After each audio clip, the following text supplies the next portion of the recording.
ఓం గం గణపతియే నమ. ఓం నమ శివాయ. ఓం శ్రీమాత్రే నమ. అందరికీ నమస్కారం. సో ఈరోజు మనము 2025లో ఏ ఏ గ్రహాలు ఏ ఏ ఫలితాలు అంటే మనకి ట్రాన్సిట్ అంటే గోచార గ్రహాలు ఏ ఏ ఫలితాలు ఇస్తాయి ఒక్కొక్క గ్రహానికి ఒక్కొక్క రాశికి అది మనం చూసాము. అయితే చాలామంది ఏంటంటే 2025 అని అంటే ఆదాయం వ్యయం కందాయ ఫలాలు ఇవన్నీ చెప్పుకుంటున్నారు. యాక్చువల్గా ఇవి మనం 2025 ఇది క్యాలెండర్ ఇయర్, మనము ఇంగ్లీష్ క్యాలెండర్ ఇయర్ ప్రకారం చూస్తున్నాం కాబట్టి ఇక్కడ మనం ఓన్లీ గోచార గ్రహాలు అంటే మేజర్ గ్రహాలు 4 అవి ఏంటంటే రాహుకేతు, శని భగవానుడు, బృహస్పతి. ఈ 4 గ్రహాలు ఎలాంటి గోచార ఫలితాలు ఇస్తాయి అవి చూసుకోవాలి. అంతేగాని మనము కందాయ ఫలాలు ఆదాయ వ్యయ ఫలాలు ఎప్పుడు చూస్తామంటే ఉగాది టైంలో ఉగాది పంచాంగంలో మనము అప్పుడు మనకి ఏంటంటే చక్రాలు వేసేసుకొని ఆ గోచార అప్పటి నుంచి ఉగాది పంచాంగం నుంచి పంచాంగం మనకి ఋతువు కూడా మారిపోతుంది, మనకి ఆ సంవత్సరం కూడా మారిపోతుంది. కాబట్టి దాని ప్రకారం మనం లెక్కేసేది అది కంప్లీట్ డిఫరెంట్. ఇది మనం కేవలం చూసేది ఏంటంటే ఇక్కడ ఈ మేజర్ గ్రహాలు అని అంటే ఇప్పుడు ఇంతకుముందు చెప్పుకున్న గ్రహాలు ఏ ఏ రాశుల్లో మారిపోతున్నాయి, ఆ మారబోతున్న స్థితి ఏ ఏ రాశులకి బాగుంటుంది, ఏ రాశులు వాళ్ళు తగిన జాగ్రత్తలు తీసుకోవాలి అనేటివి మనం ఇప్పుడు చూస్తామన్నమాట. అయితే ఇక్కడ 2025లో చాలా పరిణామాలను పొందుతున్నాయి. ఈ రాహుకేతువులు ఒకేసారి మారుతున్నాయి. మనకి బృహస్పతి గ్రహం అనేది కూడా ఒక రాశి నుంచి అంటే తను ఉన్న రాశి ఇప్పుడు పోతే తను వృషభంలో ఉన్నాడు, వృషభంలోంచి మిథున రాశిలోకి వెళ్తున్నాడు. అలాగే శని భగవానుడు కూడా కుంభరాశి నుంచి మీన రాశిలోకి వెళ్తున్నాడు. సో చాలా మేజర్ ఈవెంట్స్ జరగబోయే ఛాన్సెస్ చాలా చాలా ఉన్నాయి 2025లో.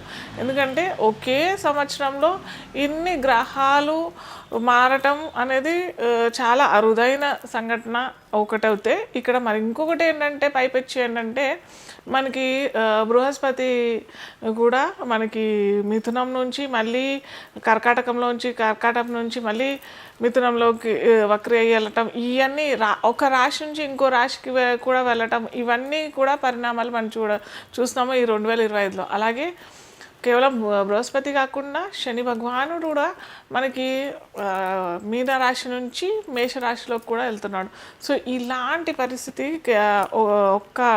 ఈ 2025లో చాలా పెద్ద మార్పులే అటు దేశ గోచారంకైనా కానీ మన పర్సనల్ వ్యక్తిత్వ జాతకాల్లో కూడా చాలా ఎఫెక్ట్ అవుతుంది. సో ఇన్ జనరల్గా నేను ప్రతిసారి చెప్తున్నాను ఏంటంటే మన రాశి ఏదైతే ఉందో ఆ రాశి ప్రకారం కాకుండా మన లగ్నం ఏంటో చూసుకొని అంతర్దశలు ఏం నడుస్తున్నాయి దాని ప్రకారం చూసుకొని ఇవన్నీ ఈ గోచార ఫలితాలన్నీ అన్వయించుకున్నట్టయితే తప్పకుండా మంచి ఫలితాలు వస్తాయి. సో మొట్టమొదటిగా ఒక్కొక్క రాశి వాళ్ళకి ఈ గోచార గ్రహాలు ఎలా వస్తాయి అనేది చూసాము. అయితే ఫస్ట్ మనకు రాహుకేతువులు 2025 మే 18వ తేదీ నాడు మీనరాశి నుంచి కుంభంలోకి వెళ్తారనమాట. అలాగే శని భగవానుడు కూడా కుంభరాశి నుంచి మీనరాశిలోకి గోచార రహితంగా ప్రయాణం చేస్తాడు మార్చి 29, 2025. అలాగే గురు భగవానుడు కూడా మనకి మే 14వ తారీఖు నుంచి తనున్న రాశి ఇప్పుడు ప్రజెంట్గా వృషభ రాశిలో వక్రి అయి ఉన్నారు ఇప్పుడు బృహస్పతి. సో ఈ వక్రి అయిన బృహస్పతి 2025 మే 14వ తారీఖు నుంచి మనకి వృషభ రాశి నుంచి మిథున రాశికి వెళ్తారు. అలాగే ఇక్కడ చెప్పుకున్నాం కానీ ఇంతకుముందే చెప్పాను వక్రి కూడా అవుతున్నారు శని భగవానుడు అలాగే గురు భగవానుడు కూడా. సో అక్టోబర్ నుంచి గురు భగవానుడు కూడా ఏమంటారు మిథున రాశిలోకి వెళ్తారనమాట.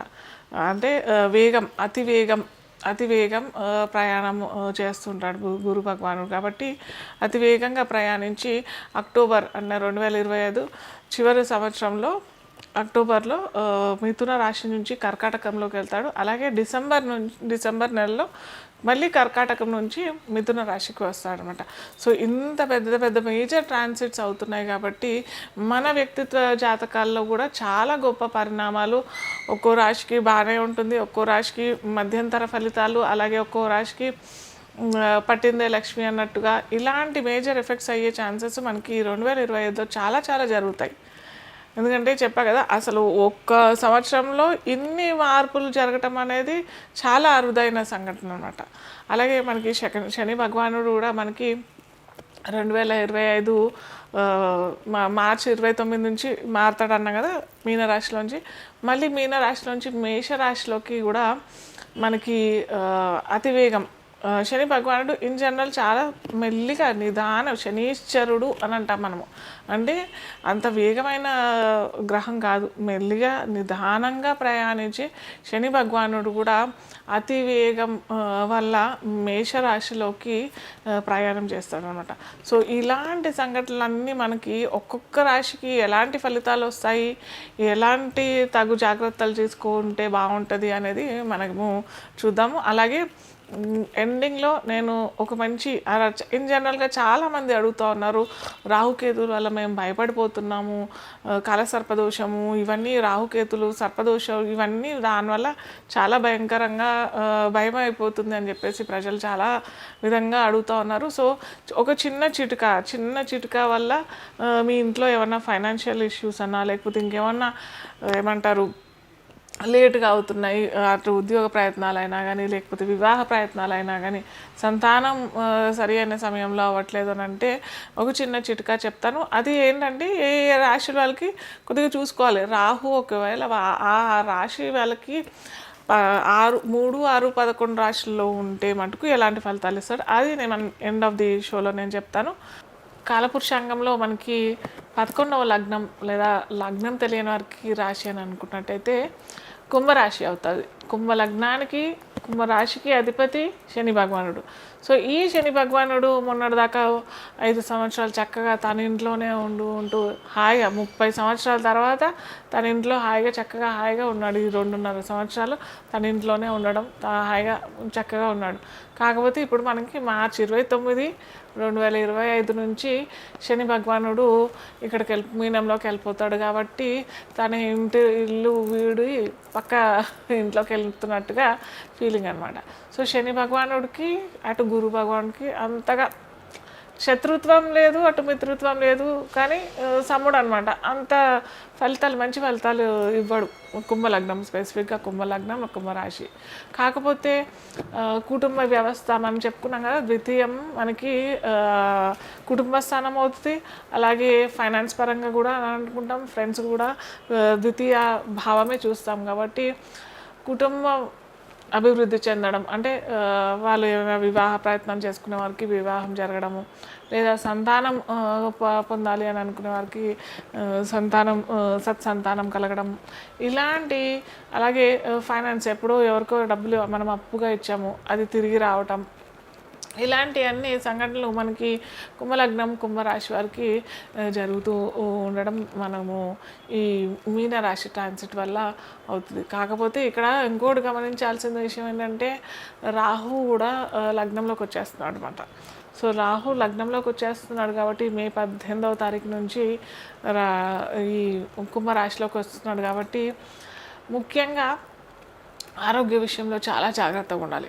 ముఖ్యంగా జలుబు, దగ్గు, ఆయాసం ఇలాంటి వాళ్ళు ఉన్న వాళ్ళైతే చాలా జాగ్రత్తగా ఉండాలి. ఎందుకంటే రాహు కఫానికి కూడా కారకుడు కాబట్టి చాలా జాగ్రత్తగా ఉండాలి. అలాగే సప్తమంలో కేతు ఉంటాడు కాబట్టి ముఖ్యంగా ఇదేంటి కుంభ లగ్నం వాళ్ళకి వాళ్ళ జన్మ జాతకంలోనే రాహుకేతువులు ఉన్నారు అని అనుకున్న వారు అయితే ఖచ్చితంగా వాళ్ళు కూడా వివాహ ప్రయత్నాలు చేస్తున్నారు, లేదా వివాహంలో ఆటంకాలు, లేదా వివాహంలో విచ్ఛిన్నం జరుగుతుంది అని అనుకునే వారికి అయితే ఖచ్చితంగా రాహుకేతువుకి ఏదైనా జపం చేయిస్తేనే చాలా మంచిది. అలాగే గురు భగవానుడు కూడా మనకి పంచమంలో వచ్చేస్తాడు కాబట్టి ఇంతకుముందు చెప్పుకున్నట్టుగా సత్సంతానం కలిగే అవకాశాలు చాలా ఉంటాయి.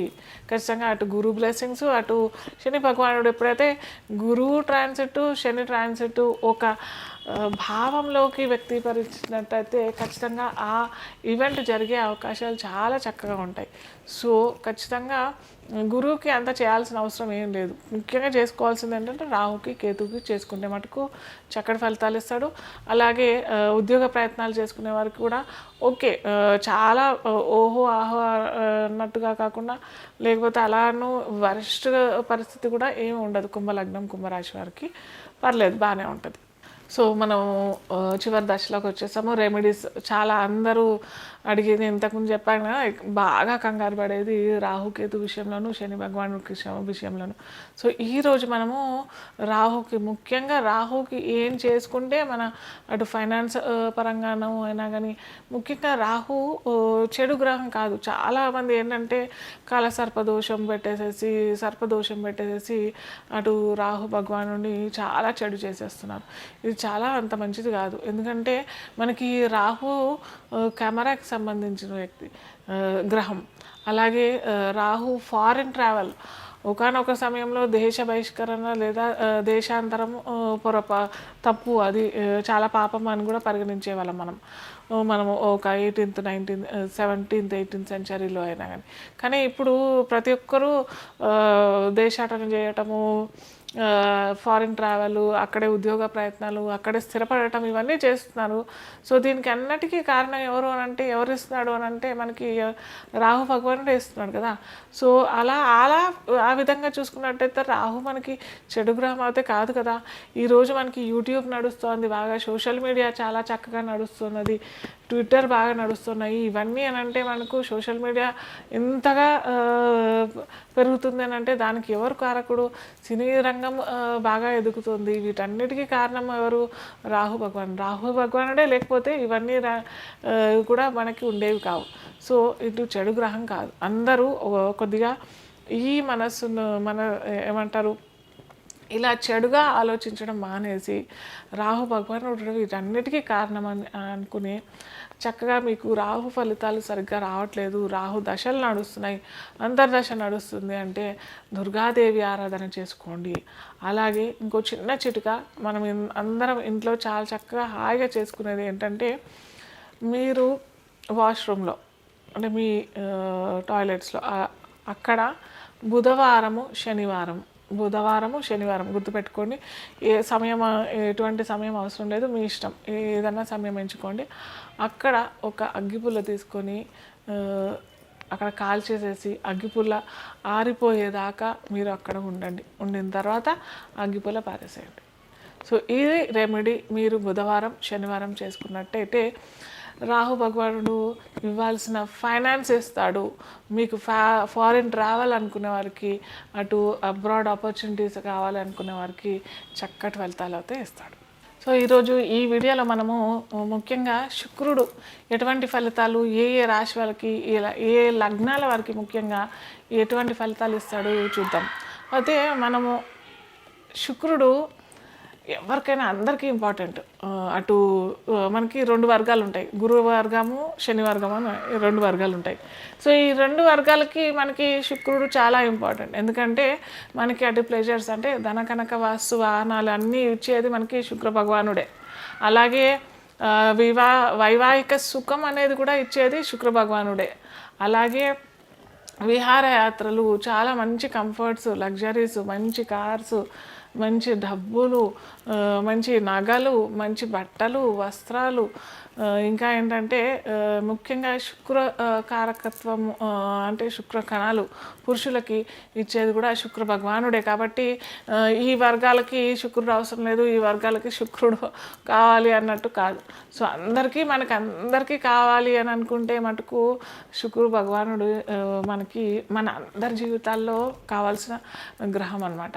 సో చాలామంది దాంట్లో ముఖ్యంగా నన్ను అడిగేది, అందరూ ఇవే అడుగుతారు కదా ఇన్ జనరల్గా, నాకు ఇల్లు కావాలి, లేకపోతే డబ్బులు ఫైనాన్స్ విషయంలో ఇబ్బంది కలుగుతోంది, లేదా వివాహం అవ్వట్లేదు, వైవాహిక సౌఖ్యం లేదు అని అన్నీ అడుగుతూ ఉంటారు. కాబట్టి సో దాంట్లో మన పర్సనల్ వ్యక్తిగత జీవితంలో ఒక్కోసారి అందరికీ చక్కగా ఉండాలి అన్నది ఏం లేదు కదా రూలు.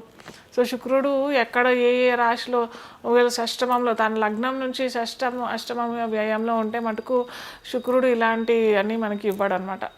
ఇవ్వాల్సిన ప్లెజర్స్ అయినా లగ్జరీస్ అయినా ఇవన్నీ ఇవ్వడు. సో వాళ్ళు ఏం చేయాలి? అలా వాళ్ళు ఇంకా మనకి శుక్రకారకత్వాలు తగ్గిపోయినట్టేనా? కాదు కదా. మనము ఈ జాతకం ఎందుకుంది, జ్యోతిష్యం ఎందుకుంది? ఎక్కడైతే అంధకారం ఉంది అక్కడ జ్యోతి ప్రజ్వలించేదే జ్యోతిష్యం. సో ఒక లైట్ త్రో చేసేదే జ్యోతిష్యం. సో మన పర్సనల్ జాతకాల్లో శుక్రుడు సరిగ్గా లేడు, సో శుక్రుడు సరిగ్గా లేడు అనేసి ఎలా తెలుసుకోవచ్చు అంటే, ఏ ఇంట్లో అయితే సరి అయిన టైంకి ధనం అందుబాటులోకి రావట్లేదు, వివాహ లోపం జరుగుతోంది, వివాహంలో ఆటంకాలు అవుతున్నాయి, లేదా వివాహం విచ్ఛిన్నం అవుతోంది, అలాగే ఇంట్లో ఏమంటారు లగ్జరీస్ లేవు, ఒక మంచి ఇల్లు కొనుక్కోవడానికి డబ్బులు లేవు, లేదా ఒక కారు కొనుక్కుందాము, ఒక వెహికల్ కొనుక్కుందాము అని అంటే లేదు అని అనుకునే వారికి నిజంగా అక్కడ ఏదో శుక్రలోపం జరిగినట్టే వాళ్ళ జాతక చక్రంలో. సో వాళ్ళు ఏం చేయాలి?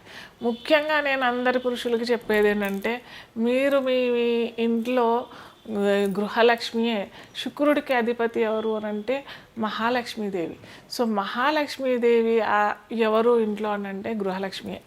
సో ఖచ్చితంగా అందరూ లక్ష్మీదేవి లాంటి మీ భార్యని పొద్దున్నే చాలామంది ఏంటంటే ఊసే ఇవన్నీ ఎక్కువగా వాడుతూ ఉంటుంటారు పురుషులు. సో ఇవన్నీ మానేసేసి చక్కగా ఒక 5 నిమిషాలు మీ భార్యతో గడిపి పొద్దున్న చక్కగా టీ తాగుకుంటున్నాం, ఇంకేదో చేసుకుంటున్నాం, ఒక 5-10 నిమిషాలు తనతో గడిపేసేసి తర్వాత ముఖ్యమైన మీ కార్యక్రమాల్లో వెళ్ళిపోవడం. అలాగే ఇంకోటి ఏంటంటే చిన్న ఉపాయమే కానీ చాలా పెద్ద మంచి రిజల్ట్స్ ఇస్తాడు. ప్రతి శుక్రవారం మీకు వచ్చే ఆదాయంలోనే మీకు వచ్చే ఆదాయం ఒక 10,000 వస్తున్నాయి అని అంటే ఒక 100 రూపాయలైనా శుక్రవారం మీ భార్యకి ఇవ్వండి, మీ ధర్మపత్నికి ఇవ్వండి. ఖచ్చితంగా మీరు చూడండి, ఒక్క 6 నెలలు ఇలా ప్రయత్నం చేయండి. ఒక 10,000 వస్తున్నాయని వాళ్ళకి ఒక 100 రూపాయలు ప్రతి శుక్రవారం ఇవ్వండి. లేదా అది కూడా మీకు చేత కావట్లేదంటే మీ ధర్మపత్నికి ఏది ఇష్టమో, తనకి ఓ స్వీట్ ఇష్టమో, లేకపోతే తనకి ఇంకా ఓ చీర ఇష్టమో ఇచ్చేవాళ్ళు. ఓ 1,00,000 రూపాయలు వస్తున్నాయి నాకు అని అంటే ఏముంది, ఓ డ్రెస్ తెచ్చియండి శుక్రవారం, లేదా ఒక చక్కటి చీర, పట్టు చీర, మీకు ఎంత తోచితే అంత ఇంత ఇవ్వండి అనేసి నేను ఏ రోజు చెప్పను. సో మీరు కనుక చేసినట్టయితే శుక్రవారం, అలాగే మీ ఇంట్లో మీ అమ్మాయి, చిన్న అమ్మాయి ఉంది, ఒక 10 సంవత్సరాల లోపల అమ్మాయి ఉంది, చక్కగా ఏదైనా మంచి కార్యక్రమం చేద్దాము, ఒక కొత్త కార్యక్రమం వెళ్ళవచ్చుకున్నారు, ఉద్యోగంలోకి జాయిన్ అవుతున్నారు, ఒక వ్యాపారం మొదలు పెడుతున్నారు అన్నట్టయితే చక్కగా మీ అమ్మాయి కాళ్ళకు దండం పెట్టేసి వెళ్ళండి. ఏం కాదు, 10 సంవత్సరాల లోపలే ఉన్న అమ్మాయిలకే వర్తిస్తుంది ఇది. ఎందుకంటే ఆ అమ్మాయి కూడా లక్ష్మీదేవి, బాలా త్రిపుర సుందరి అమ్మవారు. సో అమ్మవారి స్వరూపం కాబట్టి ఖచ్చితంగా మీరు బ్లెస్సింగ్స్ తీసుకొని వెళ్ళండి. ఖచ్చితంగా మీరు అనుకున్న కార్యక్రమం నెరవేరకపోతే నన్ను అడగండి, ఖచ్చితంగా అవుతుంది. అయితే యద్భావం తద్భవతి అని అంటాం కదా. సో భావం కరెక్ట్గా ఉండాలి. ఏదో నేను చేశాను, మేడం చెప్పారు నేను చేశాను, అవుతుందో కాదో అని అనుకుంటే అక్కడ కూడా మీకు యూనివర్స్ అట్లాగే విశ్వం అలాగే వేస్తుంది ఫలితం కూడా. సో అలా కాకుండా అవుతుంది, ఇది నేను చక్కగా మా అమ్మాయి లక్ష్మీ స్వరూపంగా చూసుకొని వెళ్తున్నాను అని అన్న ఆ భావంతో మీరు వెళ్ళండి బయటికి. ఖచ్చితంగా మీరు అనుకున్న ప్రయత్నాలు సఫలీకరిస్తాయి. సో ఇది మాత్రం అటుకు చేయండి.